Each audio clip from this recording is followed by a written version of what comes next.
सुप्रभात बच्चों, आशा है आप लोग स्वस्थ होंगे और खुश होंगे। वीडियो नंबर 53 में और हिंदी की ऑनलाइन कक्षा में एक बार फिर से आपका बहुत स्वागत है। बच्चों, पिछले वीडियो नंबर 52 में हम लोगों ने लिंग बदलो, वचन बदलो, विलोम शब्द, पर्यायवाची शब्द और वाक्य बनाओ सीखा था।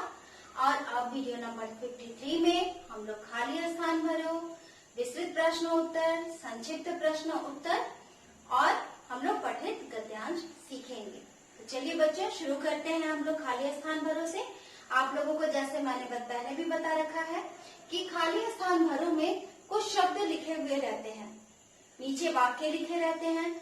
उन सभी शब्दों को ध्यान से पढ़ना है और वाक्य में वैसे शब्दों को ढूंढ कर लिखना है जो उस वाक्य को अच्छी तरह से पूरा कर सके, वाक्य को सार्थक बना सके।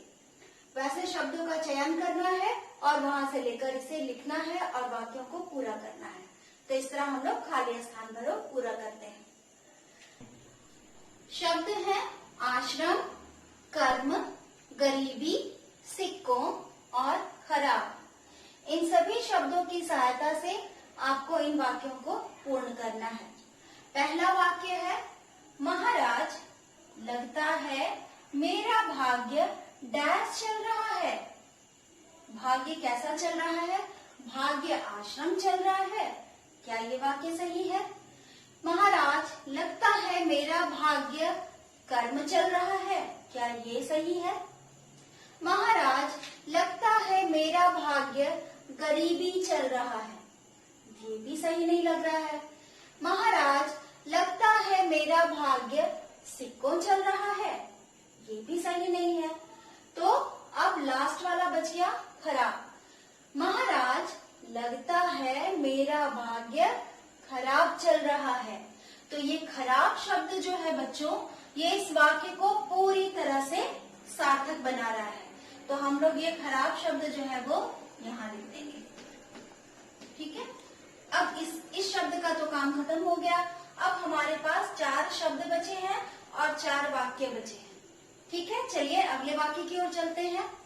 डैश में साधु और उनके शिष्य रहते थे। डैश में कहाँ रहते थे वे? आश्रम में रहते थे, कर्म में रहते थे, गरीबी में रहते थे या सिक्कों में रहते थे? तो गुरु तो हमेशा आश्रम में रहते हैं, गुरुकुल में रहते हैं, मठ में रहते हैं, है ना। तो हमारे पाठ में आश्रम शब्द का प्रयोग किया गया है। भोला जो है वह आश्रम में गया था अपनी गरीबी से पीछा छुड़ाने का उपाय पूछने के लिए। तो हम लोग यहाँ लिख देंगे आश्रम। आश्रम में साधु और उनके शिष्य रहते थे। ये वाक्य भी पूर्ण हो गया। अब इस शब्द का भी काम खत्म हो गया। आगे बढ़ते हैं। भाग्य बनाने के लिए डैश भी करना पड़ता है। क्या करना पड़ता है? कर्म करना पड़ता है, गरीबी करना पड़ता है या सिक्कों करना पड़ता है? क्या करना पड़ता है बच्चों? कर्म करना पड़ता है ना। तो भाग्य बनाने के लिए कर्म भी करना पड़ता है। तो ये कर्म शब्द जो है इस वाक्य को सार्थक बना रहा है। तो अब इसका काम भी खत्म हो गया। चलिए आगे बढ़ते हैं। मुझे डैश से पीछा छुड़ाने का उपाय बता दीजिए। ये वाक्य किसने कहा था? भोला ने कहा था। किससे कहा था? साधु से कहा था, है ना। तो मुझे डैश से पीछा छुड़ाने का उपाय बता दीजिए। किससे पीछा छुड़ाना था भोला को? गरीबी से या सिक्कों से? किससे बनाना था, किससे पीछा छुड़ाना था बच्चों? गरीबी से, है ना। इसीलिए वह साधु के पास आश्रम गया था। ठीक है, इसका भी काम खत्म। अब हमारे पास एक वाक्य बचा और एक शब्द भी बचा। चलिए देखते हैं क्या ये शब्द इस वाक्य को पूरा करता है। शब्द है सिक्कों। इन डैश पर तुम्हारा ही अधिकार है ना। यह वाक्य किसने कहा था? साधु ने कहा था। किससे कहा था बच्चों? भोला से कहा था। क्यों कहा था? क्योंकि भोला जो है वो कुएं की खुदाई कर रहा था। जब वो 2 दिन तक परिश्रम से खुदाई करता रहा, तब जाकर उसे जमीन के अंदर एक मिट्टी का घड़ा दिखाई दिया। उसने बड़ी सावधानी से उस गड्ढे को ध्यान से खोदा और उस घड़े को बाहर निकाला। उसने सोचा पता नहीं इस घड़े में क्या है, इसलिए वो घड़ा लेकर चुपचाप किसके पास गया? साधु के पास गया। साधु ने कहा जरा इसको, उसका मुंह तो खोलो, देखो तो इसके अंदर क्या है। तो जब भोला ने मुंह खोला तो क्या देखा? सिक्कों से भरा हुआ घड़ा। तब साधु ने कहा था, भोला इन सिक्कों पर तुम्हारा ही अधिकार है। साधु वो सिक्का तो खुद भी रख सकते थे अपने आश्रम की प्रगति के लिए, लेकिन उन्होंने भोला को दिया। क्यों दिया? क्योंकि भोला काफी मेहनत कर रहा था। जितना उसने मेहनत किया था उसके फलस्वरूप उसे वह इनाम मिला था, है ना। तो इन सिक्कों पर तुम्हारा ही अधिकार है। सिक्कों, तो देखा बच्चों किस तरह से आपने इन शब्दों की सहायता से वाक्यों को पूर्ण कर लिया। जब भी आप लोगों को खाली स्थान भरो मिले, शब्द अगर दिए गए हैं तो बिल्कुल ध्यान से वाक्य को पढ़िए, शब्दों को पढ़िए और ये समझने की कोशिश कीजिए कि कौन सा शब्द उस वाक्य को अच्छी तरह पूरा कर रहा है। बच्चों अब हम लोग संक्षिप्त प्रश्न उत्तर पढ़ेंगे, जो मैं आपको कॉपी की सहायता से पढ़ाऊंगी। उसमें हम लोग संक्षिप्त प्रश्न उत्तर, विस्तृत प्रश्न उत्तर और फिर पठित गद्यांश पढ़ेंगे। सबसे पहले मैं आपको पठित गद्यांश के बारे में कुछ समझा देती हूँ। देखिए बच्चों, ये है पठित गद्यांश। ये गद्यांश मैंने पेज नंबर 67 से लिया है, ठीक है। ये पेज नंबर 67 से मैंने एक छोटा सा पैराग्राफ लिया है और उस पूरे पेज से आधारित मैंने कुछ प्रश्न पूछे हैं आप लोगों से। ये देखिए पेज नंबर 67 जब आप खोलेंगे तो यहाँ देखिए तीसरे लाइन में है 3 दिन बाद भोला आश्रम में पुनः आता है। उसके बाद है भोला कहता है महाराज जी प्रणाम, भोला महाराज जी प्रणाम। उसके बाद सारे वाक्यों को मैंने डॉट डॉट करके लिखा है। आप लोग भी इसी तरह से डॉट डॉट करके अपनी कॉपी में लिखिएगा। पूरा का पूरा बुक से देखकर लिखने की आवश्यकता नहीं है। और फिर यहाँ लिखा हुआ है, संत ने कहा कि यहाँ कुआं सूख गया है, इसमें थोड़ी सी खुदाई करनी है, इससे पानी निकल आएगा।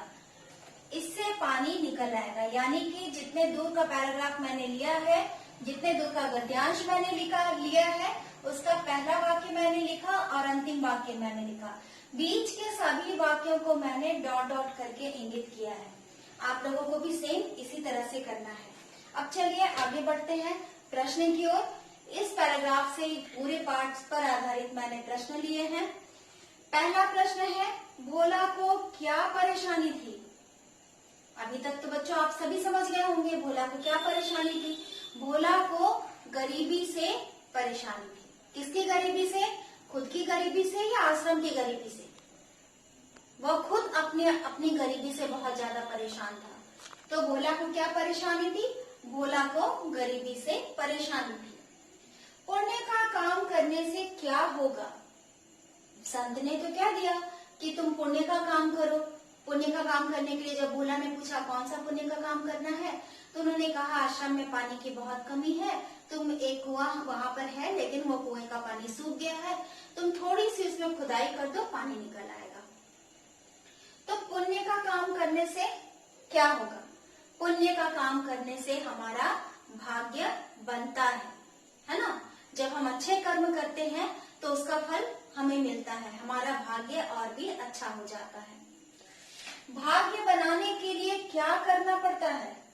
अगर हमें अच्छा भाग्य चाहिए, अच्छी चीजें चाहिए, अच्छे सपने आप देख रहे हो तो उसे पूरा करने के लिए क्या करना होगा? परिश्रम करना होगा, है ना। तो भाग्य बनाने के लिए क्या करना पड़ता है? भाग्य बनाने के लिए परिश्रम करना पड़ता है। अब बच्चों मैंने लास्ट में वाक्य बना दिया है, 2 शब्द मैंने दिए हैं, सेवा और घड़ा। इन दोनों शब्दों की सहायता से आप लोगों को वाक्य निर्माण करना है। इसी तरह से आप लोगों को पठित गद्यांश अपनी कॉपी में लिखना है, प्रश्न भी लिखना है, उसके उत्तर को भी लिखना है। और जैसा कि आप सभी को अभी तक याद हो चुका होगा कि जब भी हम लोग गद्यांश का प्रश्न उत्तर लिखते हैं तो उत्तर हम लोग पूर्ण वाक्य में लिखते हैं। चलिए बच्चों अब संक्षिप्त और विस्तृत प्रश्न उत्तर पूरा कर लेते हैं। बच्चों संक्षिप्त प्रश्न उत्तर। पहला प्रश्न है, भोला आश्रम में क्यों आया था? उत्तर है गरीबी से छुटकारा पाने के लिए। दूसरा प्रश्न है, भोला ने आश्रम में कौन सा काम किया? उत्तर, कुआं खोदने का काम किया। तीसरा प्रश्न है, भोला को कुएं में से क्या मिला? चांदी के सिक्कों से भरा घड़ा मिला। आश्रम में कौन कौन रहते थे? साधु अपने शिष्यों के साथ रहते थे। भोला ने किस औजार से कुआं खोदा? फावड़े से कुआं खोदा। तो बच्चों, इस तरह से ये संक्षिप्त प्रश्न उत्तर है। आगे बढ़ते हैं विस्तृत प्रश्न उत्तर की ओर। बच्चों, ये है विस्तृत प्रश्न उत्तर। विस्तृत प्रश्न उत्तर में प्रश्नों के उत्तर पूर्ण वाक्य में लिखे जाते हैं। पहला प्रश्न है, साधु ने भोला से क्या कहा? साधु ने भोला से कुएं की खुदाई करने को कहा। दूसरा प्रश्न है, कुआं खोदना क्यों जरूरी था? उत्तर है, कुएं के पानी के सूख जाने के कारण खोदना जरूरी था। तीसरा प्रश्न, साधु ने भोला को धन क्यों दे दिया? भोला के परिश्रम का फल होने के कारण साधु ने धन उसे दे दिया। चौथा प्रश्न है, भोला ने साधु के चरणों को पकड़कर क्या कहा? उत्तर है, भोला ने साधु के चरणों को पकड़कर कहा कि अब मैं परिश्रम करने में कोई कसर नहीं रखूंगा। पांचवा प्रश्न है, साधु ने परिश्रम का क्या महत्व बताया? उत्तर है, साधु ने बताया कि परिश्रम करने से ही भाग्य बनता है और परिश्रम ही सोने की खान है। तो इस तरह से बच्चों विस्तृत प्रश्न उत्तर भी पूरा हुआ। आप लोग अपनी कोर्स कॉपी में संक्षिप्त प्रश्न उत्तर, विस्तृत प्रश्न उत्तर, पठित गद्यांश, खाली स्थान को भरो। इन सभी चीजों को बहुत ही सुंदर अक्षरों में लिखकर पूरा कर लीजिएगा। अब हम लोग मिलते हैं नेक्स्ट वीडियो में। नेक्स्ट वीडियो में हम लोग इस पाठ का पुस्तक के अभ्यास पूरा करेंगे। तब तक आप लोग स्वस्थ रहिए और खुश रहिए।